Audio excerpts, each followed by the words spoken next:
अस्सलाम वालेकुम dear students. आज हम एक्सरसाइज 4.4 के जो रिमेनिंग क्वेश्चन हैं उनको सॉल्व करेंगे। और उनमें जो जिस टॉपिक से रिलेटेड हैं पहले वो आर्टिकल पढ़ लेते हैं। तो इससे जो पिछला पोर्शन था एक्सरसाइज 4.4 की, जो पहले 6 क्वेश्चन हमने किए हैं, शायद सातवां आठवां क्वेश्चन भी इसी से रिलेटेड हो। तो वो थे ज्योमेट्रिक सीक्वेंस के बारे में। आज जो हमारा टॉपिक है वो है ज्योमेट्रिक मीन। सो ज्योमेट्रिक मीन क्या definition है? When three numbers are in geometric progression, the middle one is called the geometric mean between the other two. Mathematically, it is divided in the following way. Let a and b be the two numbers geometric mean will be. अगर a और b हमारे पास दो number हों तो उनका geometric mean हम कैसे find out करेंगे कि b divided by geometric mean is equals to g divided by geometric mean. ये हमारे पास कैसे आया है? अब अगर आपको ज्योमेट्रिक सीक्वेंस के बारे में नोन हो, कुछ ना कुछ आइडिया हो, अपने प्रीवियस जो लेक्चर है वो प्रॉपर सुना हो, तो आपको फिर ये चीज़ क्लियर हो जाएगी। लेकिन मैं फिर भी एक दफ़ा रिकॉल कर लेता हूँ। सपोज़ अगर ऐसा हो हमारे पास कि ज्योमेट्रिक सीक्वेंस की बात कर रहा हूँ कि A1, A2, A3, similarly A4 and so on, ये हमारे पास ज्योमेट्रिक प्रोग्रेशन हो। तो ज्योमेट्रिक प्रोग्रेशन हम क्या कहते हैं कि उसमें हमारे पास कॉमन रेशो होता है। वो कॉमन रेशो कैसे आता है? हम कंसेक्टिव जो नेक्स्ट नंबर होता है उसको डिवाइड करते हैं या उसको रेशो लेते हैं विद प्रीवियस वन। लाइक अगर मेरे पास ये तीन टर्म्स हों, ये तीनों ज्योमेट्रिक प्रोग्रेशन में हों, तो इन तीनों का जो कॉमन रेशो होगा वो हम कैसे फाइंड आउट करेंगे? इसी तरह like A2 divided by A1, A2 जो है वो next term divided by ratio with इस प्रीवियस टर्म, ये इक्वल होगा A3 रेशो विद A2। इसका जो रेशो आएगा, इसका जो रेशो आएगा, ये सारे सेम होंगे। उसको हमने स्मॉल आर से डिनोट किया था। सिमिलरली अगर मेरे पास फोर्थ टर्म होती A4 होती, तो A4 डिवाइडेड बाय A3, उनका जो कॉमन रेशो होता वो भी वही आ रहा था जो इन दोनों का आया हुआ है हमारे पास। सही है। तो ये हमारे पास ज्योमेट्रिक प्रोग्रेशन की कुछ प्रॉपर्टीज थी। यहाँ पे ये कहते हैं अगर हमारे पास ए बी दो हमारे पास कोई टर्म्स हों और जी उनका ज्योमेट्रिक मीन हो, ज़ाहिर है उनकी बीच में लाई करेगा। अगर ए और बी दो टर्म्स हों और उनके बीच में इनका ज्योमेट्रिक मीन हो, और वो कह रहे हैं कि ये जो तीन टर्म्स हैं ये ज्योमेट्रिक प्रोग्रेशन में भी हों, जिस तरह इन्होंने यहाँ पे लिखा हुआ है। अगर ये तीनों ज्योमेट्रिक प्रोग्रेशन में हों तो this is first term, this is second term and this is third term. तो सेकंड और फर्स्ट का जो रेशो है वो मस्ट इक्वल होना चाहिए थर्ड और सेकंड का जो रेशो है, इस तरह इक्वल होना चाहिए। इसके बाद अगर मैं इनका क्रॉस मल्टीप्लिकेशन कर दूं तो क्रॉस मल्टीप्लिकेशन से क्या होगा? G square will be equals to A multiply by B. अब मुझे जी चाहिए, तो taking square root on both side, taking square root on both side, तो यहाँ पे cancel out and G will be equals to plus minus square root of A B. तो ये equal होगा इसके ज्योमेट्रिक मीन के। सो ए बी का जो ज्योमेट्रिक मीन होगा वो किसकी इक्वल होगा? Plus minus square root of A b, जो यहाँ पे फाइंड आउट हुआ है। अब इसके साथ प्लस माइनस स्क्वायर रूट की वजह से लिखते हैं। अब मुझे नहीं पता कि ए बी पॉजिटिव नंबर हैं या नेगेटिव नंबर हैं, तो हम प्लस माइनस लगा देते हैं। इफ़ वी आर श्योर कि ए और बी दोनों पॉजिटिव नंबर हैं तो फिर स्क्वायर रूट हटने के बाद प्लस माइनस लिखने की ज़रूरत नहीं है।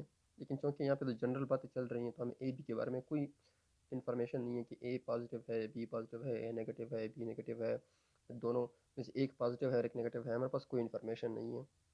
ऐसी सिचुएशन में फिर हम प्लस माइनस लगाते हैं। अगर हमें नोन हो कि ए और बी दोनों पॉजिटिव हैं तो फिर प्लस माइनस लगाने की ज़रूरत नहीं है। इस तरह शायद अगर एग्जांपल में आ जाए तो वहाँ पे मैं आपको बता दूंगा। यहाँ पे देखें, find the geometric mean of each of the following pair of the numbers. 9 और 16 इन दोनों का ज्योमेट्रिक मीन फाइंड करना है, तो ये वाला फार्मूला यूज़ करेंगे। ए मेरे पास होगा 9, बी मेरे पास होगा 16। तो यहाँ से क्या आ जाएगा? G is equal to square root of A B. अब देखें इन्होंने इस फार्मूले में प्लस माइनस नहीं लगाया। वाई? बिकॉज हमें जो नंबर गिवन है ए और बी वो +9 है और बी +16 है। सो प्लस माइनस लगाने की ज़रूरत ही नहीं है क्योंकि दोनों पॉजिटिव हैं, दैट्स वाई। तो इसके बाद जो है 9 × 16 का मल्टीप्लाई और देन उसका स्क्वायर रूट 12 उसका आ जाएगा। तो ये जो है ना इसका क्या होगा, ज्योमेट्रिक मीन होगा। सिमिलरली नेक्स्ट जो है वो है -3/10 एंड -5/6, इन दोनों के बीच में ज्योमेट्रिक मीन फाइंड करना है। अब देखें दोनों जो है वो नेगेटिव हैं, तो हम नेगेटिव के साथ चलेंगे, नेगेटिव वाला लेंगे बिकॉज ज्योमेट्रिक मीन जो है वो इसकी इक्वल है। अगर दोनों पॉजिटिव हैं तो हम पॉजिटिव वाला लेंगे, दोनों नेगेटिव हैं तो हम नेगेटिव वाला लेंगे। सो ए हमारे पास -3/10 एंड बी इज -5/6, फार्मूले में पुट करेंगे तो हमारे पास आंसर आ जाएगा। अब जो नेक्स्ट टॉपिक है इससे रिलेटेड जो क्वेश्चन होंगे उसको मैं, इंतहाई आसान क्वेश्चन है ये वाले, इससे रिलेटेड एक्सरसाइज में भी क्वेश्चन होंगे, एक दो पार्ट समझा दूंगा, बाकी फिर अपने होमवर्क करनी है। नेक्स्ट जो है वो हमारे पास to insert an geometric mean between two number A and B. अगर कोई दो नंबर हमें गिवन हो उनके बीच में finite number of geometric mean insert करना।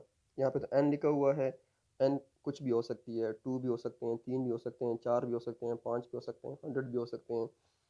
तो इसके लिए क्या प्रोसीजर होगा, इनफाइनाइट की बात नहीं हो रही है, सिर्फ फाइनाइट की बात हो रही है। ऐसे क्वेश्चन को हम कैसे डील करेंगे उनको ज़रा देखते हैं। अब हमारे पास सपोज दो नंबर हैं, एक ए है दूसरा बी है, इनके बीच में मैंने एन इंसर्ट करने हैं। तो एक geometric mean, suppose first geometric mean is G1, second geometric mean is G2 and so on, n geometric mean, और उसके बाद फिर बी लास्ट नंबर। सो अब देखें हमारे पास टोटल कितने नंबर हो गए हैं, एन तो हमारे पास ज्योमेट्रिक मीन है, एक ये नंबर है और एक ये नंबर है, एन नंबर्स ये हैं और दो ये एंड पॉइंट्स वाले दो ये हैं। तो हमारे पास टोटल नंबर जो हो गए वो हो गए, एन हो गया हमारे पास n+2, हमारे पास टोटल n+2 नंबर हो गए। और ये ए से लेकर बी तक इनके बीच में जो जीज हैं सारे, ये हमारे पास ज्योमेट्रिक प्रोग्रेशन है। अगर ये ज्योमेट्रिक प्रोग्रेशन है तो हमारे पास ये प्रॉपर्टी सेटिस्फाई होगी, G1/A will be equals to G2/G1, ये सारे रेशो इक्वल होंगे। आखिर में क्या है हमारे पास, B/Gn। तो ये सारे रेशो जो है हमारे पास इक्वल होने चाहिए by the definition of geometric progression. और हमारे पास ज्योमेट्रिक प्रोग्रेशन का जो nth टर्म का फार्मूला है वो इसकी इक्वल है, an is equals to a1 r⁻n−1, where a1 means the first term, यहाँ पे फर्स्ट टर्म a है तो यहाँ पे a1 की जगह पे a आ जाएगा। सो ये चीज़ जो है ये हमारे पास प्रीवियस नॉलेज से है। अब हम देखते हैं कि इसको प्रूफ कैसे किया जाता है। ये हमारे पास nth टर्म का फार्मूला है, इसमें हम क्या पुट करेंगे, लास्ट वाली वैल्यू। ज़ाहिर है ये फर्स्ट वैल्यू है, ये होगी a1, ये होगी a2, लेकिन a2 इनफैक्ट G1 की इक्वल है। इस तरह ये G2 है लेकिन ये इनफैक्ट a3 की इक्वल है। इस तरह जो Gn है ये इनफैक्ट an+1 की इक्वल होगा, और ये जो बी वाली टर्म होगी ये an+2 होगा। सो अगर मैं यहाँ इस फार्मूले में n की जगह पे n+2 पुट कर दूँ तो ये इस तरह हो जाएगा, an+2 is equals to a1 जो है वो फर्स्ट टर्म है वो a है, r⁻n−1, n is n+2, n+2 - 1, n+2 - 1 +2 - 1 n+1, तो यहाँ से आ जाएगा n+1, an+2 is equals to arn+1। अब देखें an+2 जो है आपके पास है वो है b की इक्वल है, so this is equals to b a into r⁻n+1। अब अगर मैं a को बोथ साइड डिवाइड कर दूं तो ये क्या आ जाएगा, इसको अगर मैं रिमूव करता हूँ फिर आपको बताता हूँ। अब b को हम बोथ साइड डिवाइड कर लेते हैं। तो यहाँ से फिर क्या आएगा हमारे पास, लेट मी चेक।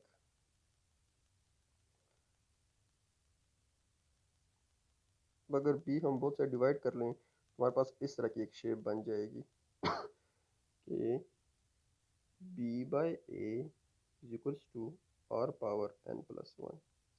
अब मुझे ये कॉमन रेशो r चाहिए, r⁻n+1 नहीं चाहिए, तो मैं बोथ साइड क्या ले लूँगा, both taking power of 1/r+1। तो ये हो जाएगा b/a whole power 1/n+1 is equals to r⁻n+1 whole power 1/n+1। अब ये n प्लस पावर के ऊपर पावर हो तो पावर आपस में मल्टीप्लाई हो जाती हैं, तो n+1 multiply by 1 divided by n+1, ये आपस में कैंसिल होकर क्या हो जाती हैं, ये आपस में कैंसिल आउट हो जाएंगी, तो r पावर 1 रह जाएगी। सो हमारे पास यहाँ पे r जो है वो किसकी इक्वल होगा, बेसिकली r हो जाएगा इस चीज़ की इक्वल हो जाएगा। तो ये जो होगा इसका क्या होगा, कॉमन रेशो होगा। अब इस कॉमन रेशो से हम G1 फाइंड आउट करेंगे, ये वाला जो G1 है, G2 फाइंड करेंगे, G3 अप टू Gn सारे फाइंड करेंगे, लेकिन इन्होंने इसको थोड़ा सा डायरेक्ट किया हुआ है, मैं थोड़ा सा एक्सप्लेन कर दिया है। ओके है। अब इनकी हेल्प से हम G1 फाइंड करेंगे और G2 आएंगे।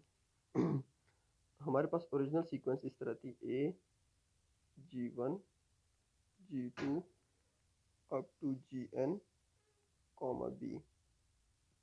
फर्स्ट टर्म हमें नोन है वो A है, G1 नोन अननोन है, G2 अननोन है, अप टू Gn ये हमारे पास अननोन है। अब ये जो G1 है ये इट सेल्फ सेकेंड टर्म है, मतलब ये A2 वाली टर्म है, और A2 इक्वल होता है A1 और पावर 1, और पावर बेसिकली तो 2 - 1 होगा, लेकिन 2 - 1 जो है वो 1 की इक्वल होता है। अब A1 किसकी इक्वल है, A1 इज फर्स्ट टर्म, वो है A, तो यहाँ से आ जाएगा A, और R क्या है, तो भी हमने प्रूव किया है B/A होल पावर 1/n+1, तो ये आपकी फर्स्ट टर्म हो जाएगी। सही है।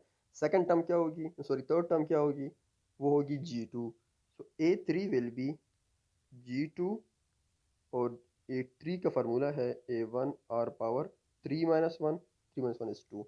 Now A1 is your first term which is A, R is your 1 B divided by A whole power 2 into 1/n+1, तो ये चीज़ बन जाएगी।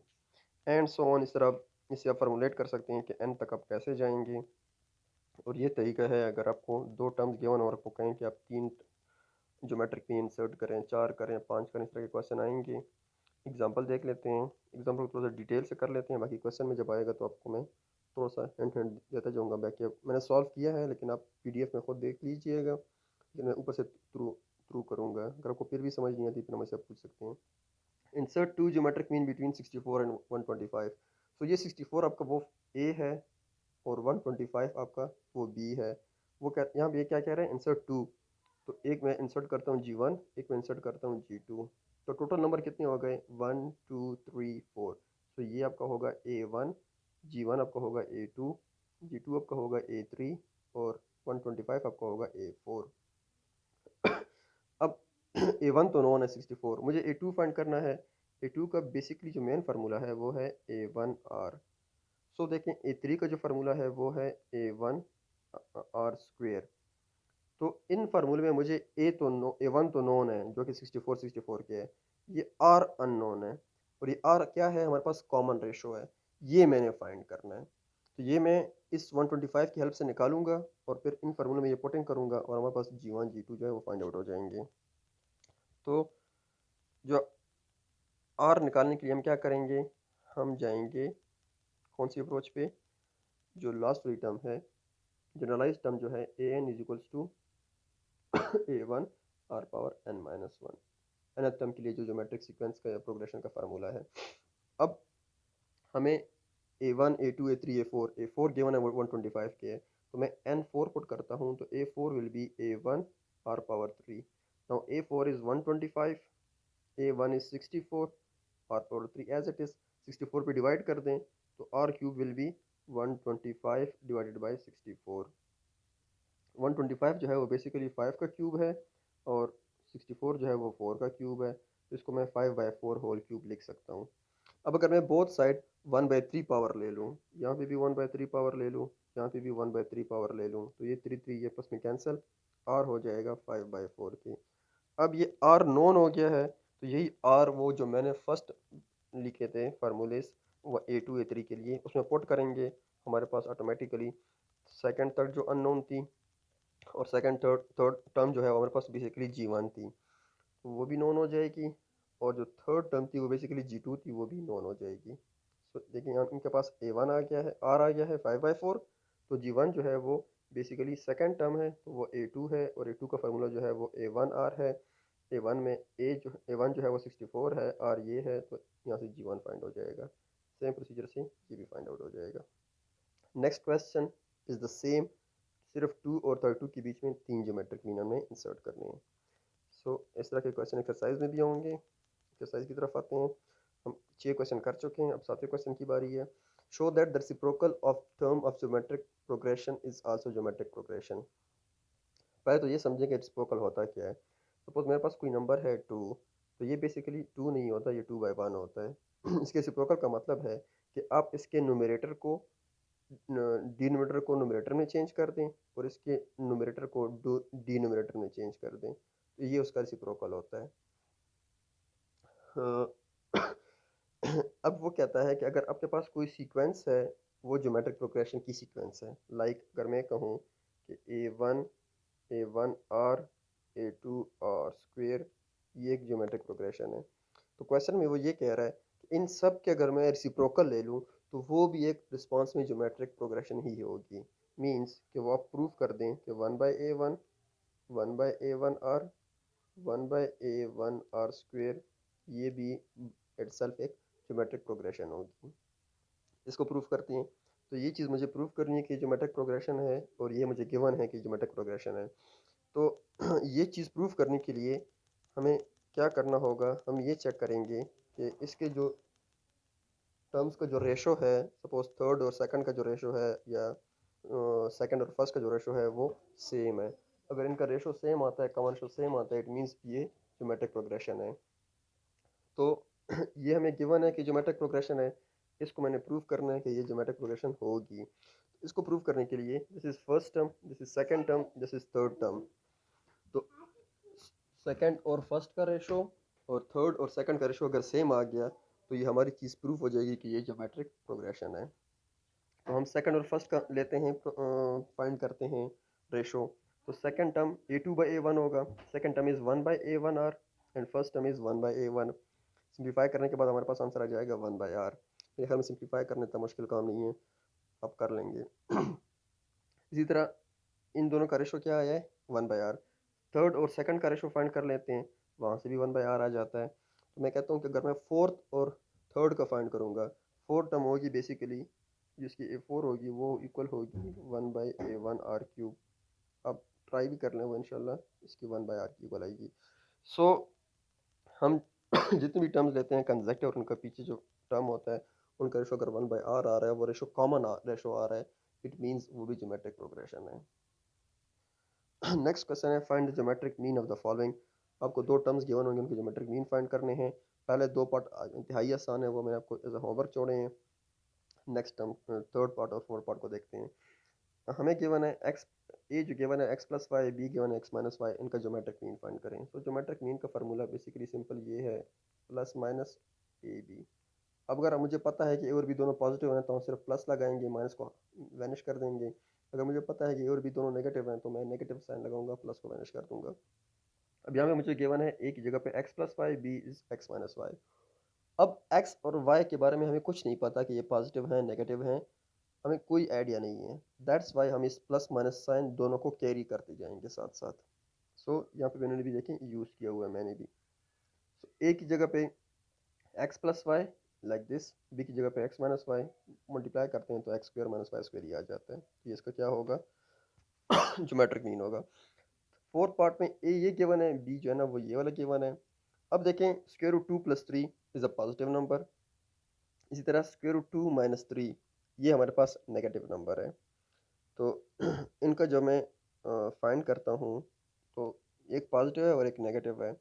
सो इस केस में जो हमारे पास ज्योमेट्रिक मीन होगा ये कैसे फाइंड होगा, √(a)b। तो ए ये वाली टर्म, बी ये वाली टर्म, और इससे क्या आएगा, a+b तो a² - b² और 2 - 7 इज 2 - 9 इज -7 और -7 जो है वो √7 आयोटा की इक्वल होता है।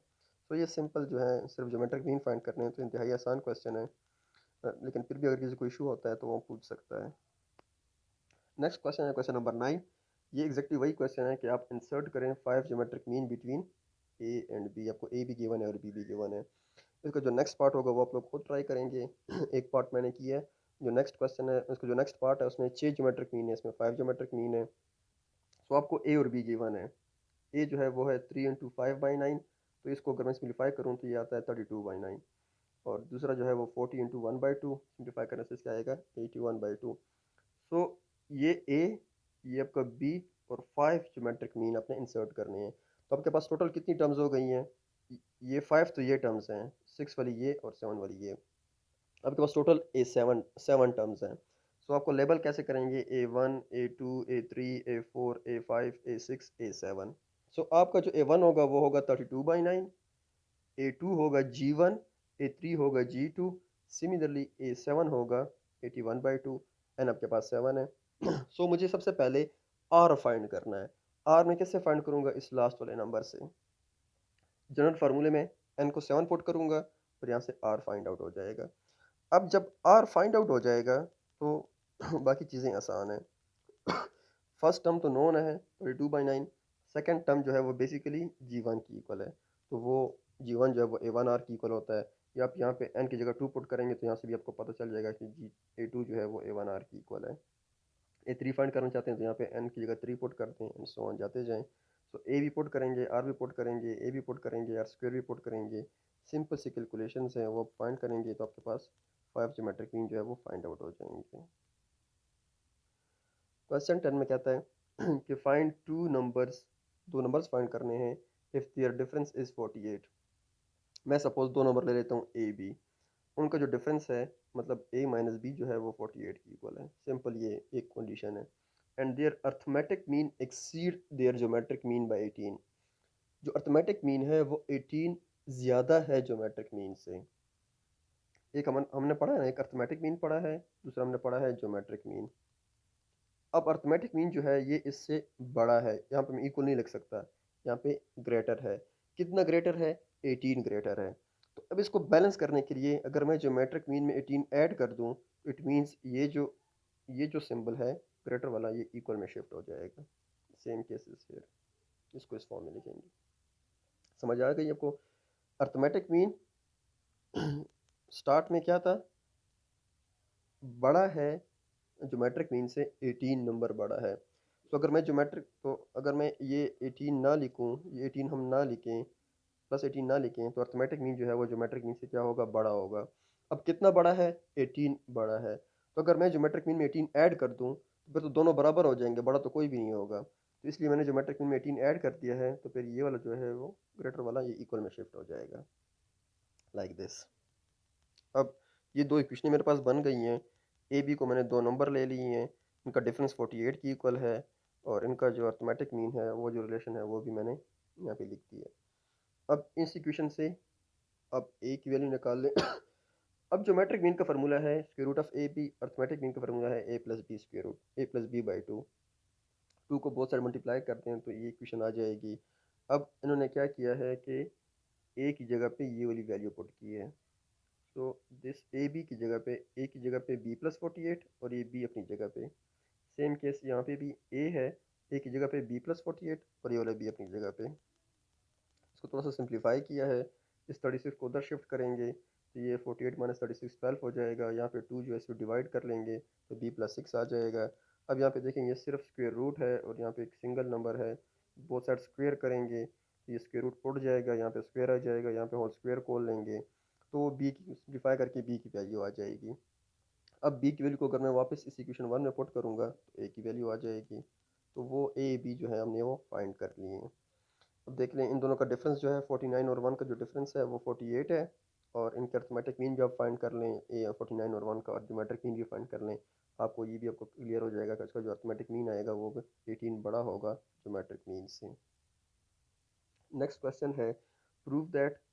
ये थोड़ा सा इंपॉर्टेंट क्वेश्चन है और थोड़ा सा कंसेप्चुअल बेस भी है, ज़रा देखें। Prove that the product of n geometric means, कि मेरे पास एन ज्योमेट्रिक मीन्स हैं like G1 G2 up to Gn तक, और इनका मैं जो प्रोडक्ट कह रहा हूँ कि यहाँ पे कॉमन नहीं होंगे, इनफैक्ट मल्टीप्लाई होंगे कि G1 multiply by G2 multiply by G3 multiply by Gn। इन एन ज्योमेट्रिक मीन का जो प्रोडक्ट होगा वो क्या होगा between a and b? is equal to the nth power of single geometric mean between them. तो सिंगल ज्योमेट्रिक मीन जो होता है वो बेसिकली होता है, आपने जो भी फार्मूला पढ़ा है, ए बी। लेकिन ये सिर्फ इसके ज्योमेट्रिक मीन की इक्वल नहीं होगा, इसके n power of geometric mean की इक्वल होगा। मतलब वो इक्वल होगा square root of A b के होल पावर एन की इक्वल होगा।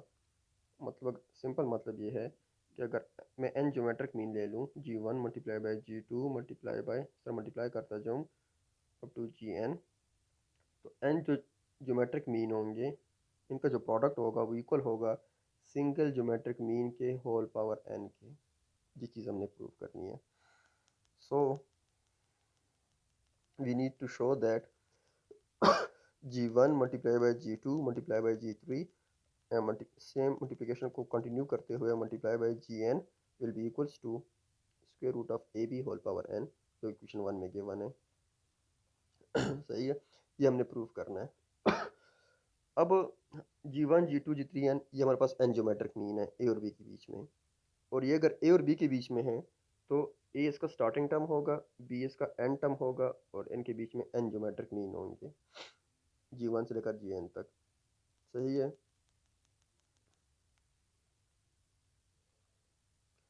ना ये एन ज्योमेट्रिक मीन है इनके बीच में, तो ये टोटल टर्म्स कितनी होंगी, सॉरी, टोटल टर्म्स होंगी n plus two, because n तो ज्योमेट्रिक मीन है। एन प्लस वन वाली ये वाली टर्म और ये वाली term n plus two, total n plus two terms होंगी। तो इसका जो स्टार्टिंग टर्म है ए वन वो ए की इक्वल है, एंड वाली term A N plus two B की इक्वल है, एन हमारे पास एन प्लस टू की इक्वल है। जनरल फार्मूला हमारे पास है A N into A one R N minus one. अब मैंने इन एन ज्योमेट्रिक मीन का देखना है कि अगर ये ज्योमेट्रिक मीन है तो इनका कॉमन रेशो क्या है, मैंने वो असल में इंटरेस्ट उसमें है, तो वो मैं फाइंड करना चाहता हूँ। वो मैं कैसे फाइंड करूँगा, अगर मैं इस जनरल फार्मूले में स्टेरिक में अगर एन की जगह एन प्लस टू पुट कर दूँ, पुट कर लेते हैं, ये हो जाएगा A N plus two R power N plus two minus one, plus N plus two minus one is N plus one, where A N plus two जो है वो बेसिकली बी की इक्वल है, ए वन जो है वो बेसिकली ए की equal है, और ये आ जाएगा r power N plus one. अब ए को डिवाइड कर लेंगे तो ये इसका कॉमन रेशो आ जाएगा, जो हमने भी पीछे एग्जांपल में या आर्टिकल में हमने प्रूव भी किया है। अब ये इसका जो है वो हमारे पास क्या है, कॉमन रेशो है। सो जी वन हमारे पास इनफैक्ट सेकेंड टर्म है, G two third term, G three fourth term, इस तरह जाते जाते हैं। सो जी वन जो है वो कैसे फाइंड होगा, क्योंकि ये सेकेंड टर्म है तो ये होगा ए वन आर। अगर आपको ऐसा लगता है कि सेकंड टर्म क्यों ए वन आर की इक्वल है, तो हमारे पास ये जनरल फार्मूला है, आप इससे भी निकाल सकते हैं। ज्योमेट्रिक प्रोग्रेशन का जनरल फार्मूला है वो है A N is equals to A one R power N minus one. यहाँ पे आप ए टू पुट कर दें, जैसे क्या आ जाएगा, A two is equals to A one R power two minus one is one, A three क्या होगा A one R square, A four होगा A one R cube and so on. अब A one R, A one first value है वो है ए one, और are जो हमने अभी फाइंड कर लिया है B by A whole power one by one N plus one. So ये सारे फाइंड करके हमारे पास ये जो होगी सारी ज्योमेट्रिक मीन फाइंड हो जाएगी। एक एक जी वन की वैल्यू क्या है, जी टू की बेसिकली वैल्यू क्या है, जी एन की वैल्यू क्या है। तो ये मुझे असल में जी वन जी टू की वैल्यू चाहिए थी। अब जो मेन इक्वेशन है उसका लेफ्ट साइड लेके राइट को प्रूव करते हैं। तो मुझे जी वन का भी नोन हो गया, जी टू भी नोन हो गया, जी थ्री भी नोन हो गया, फिर जी एन नोन हो गए हैं। अब इनको मल्टीप्लाई करना है, बिकॉज लेफ्ट साइड में ये आपस में सारे क्या है, मल्टीप्लाई के फॉर्म में है। So taking left side of equation one, A into ये जी वन, ये जी टू, ये जी थ्री और ये जी एन। तो इन सबको मल्टीप्लाई करने से क्या होगा, अब देखें, जी वन में भी ए है, जी टू में भी ए है, जी थ्री में भी ए है, इस तरह सब में ए होगा, जी एन तक सारा ए होगा। मतलब ए जो है वो एन टाइम्स मल्टीप्लाई हो रहा है, A multiply by A multiply by A multiply by A up to multiply by A. कितने ए मल्टीप्लाई हो रहे हैं, एन ए मल्टीप्लाई हो रहे हैं। क्यों, क्योंकि हमारे पास जी एन है और हर जी में एक एक ए है। सो एन ए आपस में मल्टीप्लाई हो रहे हैं, A multiply by A multiply by A, या multi so on up to multiply by A, N times multiply हो रहे हैं। पहले इसको देख लेते हैं, फिर इसको मैं बाद में डील करता हूँ। इसको मैं थोड़ा सा इस तरह समझा देता हूँ कि देखें, two multiply by two multiply by two, three two multiply हो रहे हैं, तो इसको मैं लिख सकता हूँ two power three, three multiply by three multiply by three multiply by three multiply by three multiply by three is equals to three power one two three four five six. छः थ्री मल्टीप्लाई हो रहे हैं तो three power six भी लिखेंगे। N A multiply हो रहे हैं, ए को मैं एन की पावर में लिख सकता हूँ। सेम काम ये मैं यहाँ पे करूँगा। इसके अलावा जो है, ये तो ये चीज़ है। इसके अलावा अब देखें, आर जो है वो थोड़ा सा वेरी कर रहा है, उसको कैसे डील करेंगे? B by A, B by A, B by A, B by A, ये सारे बी बाई ए जो हैं बेसिस जो हैं इनके सेम है, सिर्फ इनके पावर जो है वो ऐड होंगे। यहाँ पे पावर क्या है? 1 by N plus one, 2 by N plus one, 3 by N plus one, 4 by N plus one, up to n by N plus one. So basis same है, पावर सैंपल क्या हो जाएंगे? ऐड हो जाएंगे। अब देखें, इन जितने भी ये पावर हैं, इन सब में इसका जो डिनोमिनेटर है वो है n plus one, N plus one, N plus one. मैं अब नेक्स्ट स्टेप में क्या करूँगा, इस डिनोमिनेटर जो है एन प्लस वन, इसको कॉमन करूँगा। यहाँ से आ जाएगा ए पावर एन, और यहाँ से इसकी होल जो पावर है, यहाँ से इसके डिनोमिनेटर से एन प्लस वन कॉमन करूँगा। तो हमारे पास क्या बचेगा वो चेक करते हैं नेक्स्ट स्टेप में। तो देखें, ए पावर एन और ये 1 by N plus one common किया, तो 1 plus 2 plus 3 up to N आ गया।